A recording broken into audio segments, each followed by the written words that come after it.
Now, Liverpool. Mohamed Salah taken off just before the hour mark.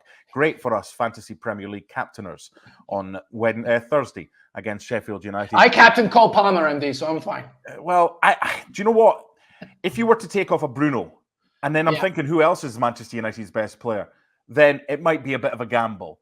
But you look at that, and Jurgen Klopp knows what he's doing. Okay, was it a gamble to take off Mohamed Salah? Well, let's ask that question if they don't win that game. They did. And it's not about being pretty at this stage of the season. It's about moving on with 3 points in the bag. He's now refreshed. He's now got a point to prove against a United defence that's got all these injuries.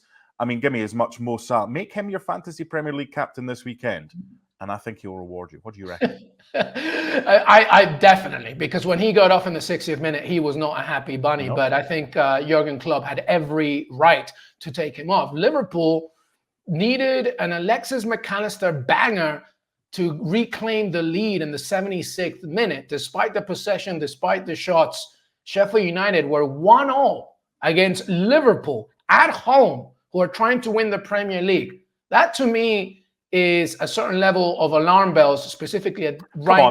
They won the game. What are you after here?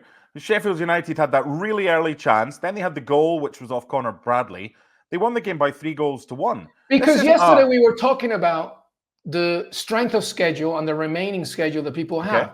Liverpool are going to play tougher teams. And yes, United are a mess, but they're stronger than Sheffield United. I think my point is this. If they want to win this Premier League, they got to do better than that, because 3-1 flattered them. It was 1-0. They needed a McAllister banger to get it to 2-1, and then 3-1 at the end. It's 3 points.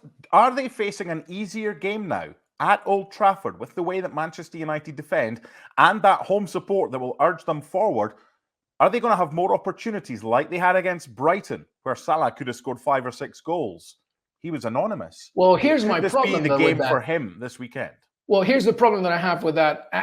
I think that it's going to, obviously, because the answer is yes, because United are very vulnerable. But here's the thing. If we judged anything from what we saw against United in the FA Cup, and, they lost 4-3, Liverpool were leading in that game in the 85th minute.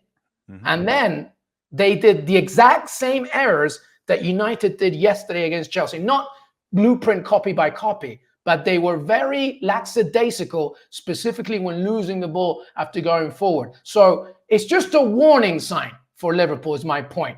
Like, if you want to keep going and you want to get something out of United, who, by the way, obviously Erik ten Hag is going to be on United at home to make sure they get something out of it, right? They just need to be better than what they should against Sheffield United. That's all I'm saying. But I take your point. I think Salah is going to be more than up for this, because he was not happy to come off in the 60th minute, but it was proven justifiably because they won at the end. It's actually a proper dichotomy, this one, because it could be the perfect game for United. The last thing they want is a Sheffield United at home or someone like that that's got no real interest in having a go, just sitting back, low block, United struggling, fans getting on their back. So that, in essence, could make it an ideal game for Manchester United. Are you leaning one way or another? No. I'm leaning Liverpool. But I'm just painting the picture here. I'm giving you both options and explaining why it could be a good game, that it's a Liverpool game where you don't need the players to get up for it. The fans will be up for it as well. However, on the other hand, it's Liverpool. That 5-0 was only 2.5 years ago. That's what they're capable of doing. They can punish. They've got the best players outside the top 3 that Manchester United are going to face here. So, again, it depends what way you want to look at this one. From a Liverpool perspective, I think they'll be licking even their chops ahead of Sunday. They just have to be better than what they did against Sheffield United. That's all I'm going to say. They just have to put one more on the board than Manchester United. And then we can talk about Champions League, missing out, Man United, and whatever.